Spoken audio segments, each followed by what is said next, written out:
Anécdotas y episodios que los libros de historia pasan por alto. Son las que relatan en este caso La Patria Insospechada, episodios de la historia de Chile. Son 199 páginas, la obra da a conocer los detalles más íntimos y desconocidos de parte de nuestra historia. Vamos a conocer más de esta publicación, nos encontramos precisamente con su autor, periodista, escritor, dibujante, Rodrigo Lara. Gracias por acompañarnos, Rodrigo, ¿cómo estás? Bien, gracias Macarena. Feliz cumpleaños, me contó un pajarito. Muchas gracias, que bien informado. La Patria Insospechada, ¿de qué trata?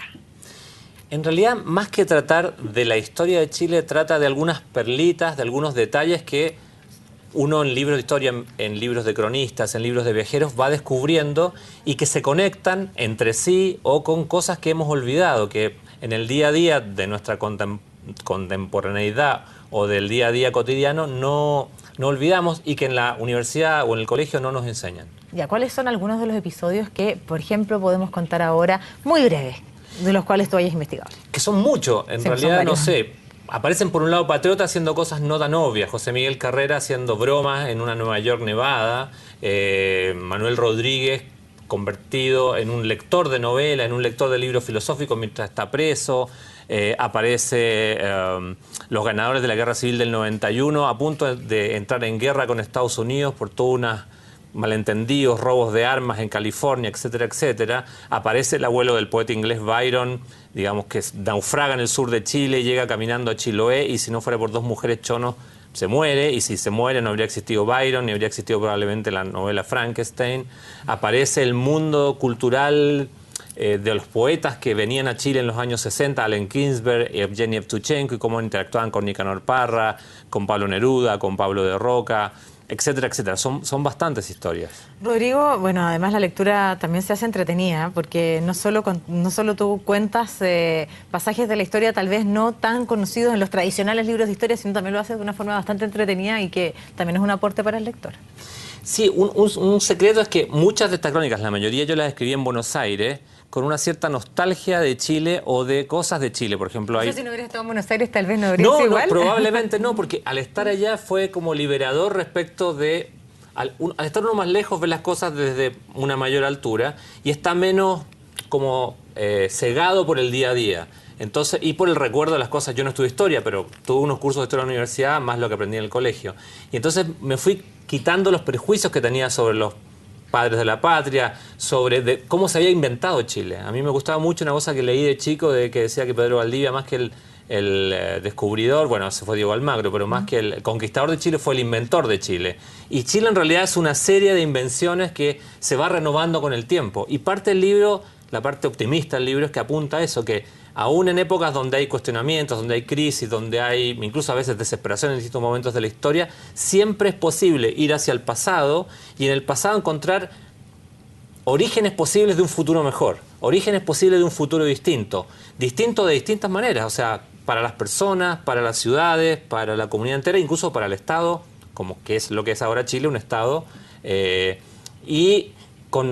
o sea, que la identidad de los chilenos no es una identidad fija ni esencial, que la identidad puede ir cambiando, puede ir mejorando, tendremos que discutir qué es mejor y qué es peor, pero que eso es una tarea tanto de todos los días, pero que puede ser realizada más allá de las instituciones, pero no sin las instituciones. Qué interesante la discusión, que me imagino va más allá de los pasajes y estos episodios que tú cuentas, de decir, bueno, ¿cuál es el origen de Chile? Tú dices, cuando Chile fue inventado, finalmente, claro, nos delimitan hasta aquí, hasta acá, y nos vamos a llamar chilenos, y de alguna manera, desde ahí, cuando logran establecer este Estado-Nación, ¿cómo logran convivir distintas culturas? Y los problemas que hasta hoy tenemos también por lo mismo. Bueno, ahí en el libro se relata una anécdota que es verdadera, me la contó un ecuatoriano con el cual yo trabajé por una historia personal, que el padre de él había sido ministro, creo que de tierras o algo así, en Ecuador en los años 60, y hubo una marcha indígena a Quito protestando por unos derechos de agua, porque el Estado había estatizado los derechos de agua. Y estas etnias indígenas se oponían a esto porque las aguas eran comunitarias. Entonces al padre de mi amigo lo mandan a recibir a los indígenas, y cuando los recibe aparecen los caciques con sus ruanas, que son esos ponchos abiertos por el frente, y él le dice, no, mire, esto es para el bien de ustedes, porque el agua va a ser mejor administrada, bla, bla, bla. Y ellos le dicen, mira, no te creemos nada. Estas aguas nos las dio a nosotros nuestro señor, nuestro rey Felipe II, y saca un pergamino así de 1600, de 1500 y algo, y en ese pergamino decía que efectivamente a esa tribu se les entregaba la merced, el derecho del uso del agua para el infinito. Entonces a mí me encantó de esa anécdota la idea de esta república que se han inventado ustedes. Lo que quería decir que esas etnias indígenas no se sentían parte de, en ese momento, de Ecuador. Y yo creo que eso muestra que siempre las sociedades modernas, más las naciones como las nuestras, que son muy recientes, están en constante construcción y es un constante desafío como darle a todos la oportunidad de ser singulares y a la vez estar contenidos en este proyecto de Estado-Nación. Ah, claro, qué importante, ¿ah? Qué importante ahí, bueno, hay que hablar de la hegemonía y tanta cultura, pero bueno, hablemos en específico también de este libro, porque finalmente tú decías, yo no soy historiador, soy periodista, estudié algunos cursos de historia, lo que estudiamos todos también en el colegio, nosotros, bueno, dimos otra prueba, distinta a la de hoy día, pero esa prueba que dimos también nos permitió estudiar mucha historia de Chile, pero finalmente la historia formal contada en los libros, entonces, ¿cómo llegas a esta investigación y cómo llegas a estos episodios? Bueno, yo estaba ya y en algún momento empecé a escribir unas crónicas. Yo quería que las hagan otras personas. Pero siempre digamos. te gustó la historia de Chile, ¿no? Sí, me gustó. De hecho, cuando estaba en el colegio, en un momento, no pensé estudiar historia, pero pensé estudiar antropología. Digamos, que hay una conexión. De hecho, hay una de las historias que se conecta con Isla de Pascua y todo lo que ocurrió entre 1880 y 1914. Y entonces, bueno, empiezo a escribir estas crónicas y fueron totalmente personales. O sea, no había un plan de decir yo quiero enviar un mensaje o yo quiero centrarme en este periodo histórico que está olvidado, sino que fui encontrando perlitas que eran cosas que me iban contando gente que conocía cuando eran temas más contemporáneos o que aparecían en libros de viajeros, cronistas, digamos, algunos historiadores como Barros Arana, que es una mina de oro en cuanto, no sé, a mí me impresionó en un momento que uno en el colegio le enseñan la guerra de Arauco, que Tucapel, etcétera, Lautaro, Pedro Valdivia, y de repente resulta que encontré un documento que cita a Barros Arana que muestra que en una de las guerras que hubo, de las primeras, en 1589 y 1590, 91, 93, digamos, da la cita de muertos. Dice, muertos en combate, dice 18, muertos ahogados en los ríos, 22, muertos por enfermedades, 30, es decir, había muerto más soldados españoles ahogados al cruzar un río porque se cayeron del caballo que peleando. Y también descubrí que había habido un periodo que a mí me asombró mucho de convivencia pacífica, no en la zona central, sino de Concepción al sur, entre los españoles. Uno tiende a creer que no hubo convivencia pacífica. Claro, con los españoles, entre españoles y la etnia mapuche, que se rompió porque los españoles en un momento empezaron a secuestrar hombres y mujeres, llevarlos a Valdivia, traerlos a Valparaíso para venderlos como esclavos. Entonces ahí yo empecé a cuestionar, dije, tal vez esta idea de que los mapuches siempre fueron un pueblo súper guerrero no es tan cierta. Ahora, esa historia en particular está muy mezclada con otra que es el libro La Araucana de Alonso Ercilla, que nos hacen leer en el colegio, lo releí. Y me asombró descubrir que era muy distinto a lo que yo recordaba y que aparecían cosas, por ejemplo, aparece un Aleph. No sé si leíste el cuento de Jorge Luis Borges del Aleph, que es un lugar donde se ve todo el universo en un mismo momento y se escucha todo, etcétera, etcétera.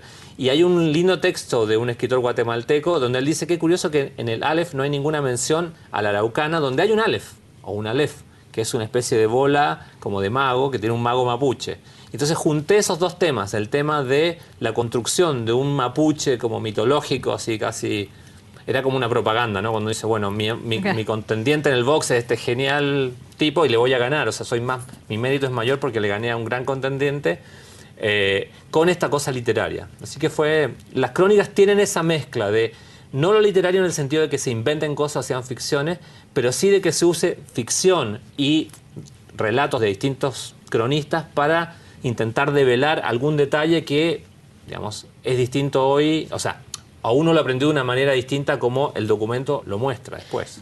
¿Cuál es el episodio que más retrocede en el tiempo, que incluyes en el libro, y el que está más cerca en la temporalidad? Porque veo que logras rescatar, tú dices, estas perlitas de distintas etapas de la historia, no solo desde cuando se empieza a inventar, como dices tú, o al menos empieza la idea de los republicanos y todo lo demás. Sí, bueno, si no me acuerdo mal, el que está más atrás en el tiempo es el de los dos Aleph de Chile, que es este que hablamos de cómo comienza la relación conflictiva entre los españoles que llegan y las distintas etnias, porque el mundo mapuche también estaba dividido en distintas etnias. Y el más reciente, el más cercano, es el de Días de Poetalandia, y hay otro que se llama Los espías asombrados, que es una nota muy linda, que la saqué de un libro que ganó el Pulitzer en Estados Unidos de Simon Hersh, que se llama Legado de cenizas, la historia de la CIA, que cuenta una anécdota que en un momento cuando Estados Unidos empieza a a intentar de que el presidente Allende, que ha sido electo, no asuma el poder, intenta organizar un golpe de Estado, pero los espías, por así decirlo, de Estados Unidos que estaban en Santiago y que trabajaban en Santiago se oponen, dicen, no, ¿cómo vamos a hacer eso? Es imposible como ustedes quieren hacerlo, si hay un golpe va a ser un desastre, las cosas van a estar mal, y finalmente ellos pierden el trabajo, los echan por encontrar que son favorables al gobierno electo en ese momento, que ellos no lo eran, digamos, solo que ellos veían un poco más a futuro qué podía ocurrir si había esta ruptura, digamos, de ese momento del sistema democrático. Esa es la más reciente. ¿Vas a seguir recogiendo perlitas de la historia de Chile? La verdad no sé, va a depender de que, digamos, la gente compre el libro, digamos, si no lo compran. No, igual hay muchas historias que yo creo que a uno le van quedando en la medida que tiene curiosidad y que intenta descubrir que los chilenos y que el país es bastante más variado y bastante más rico de lo que hemos llegado a creer.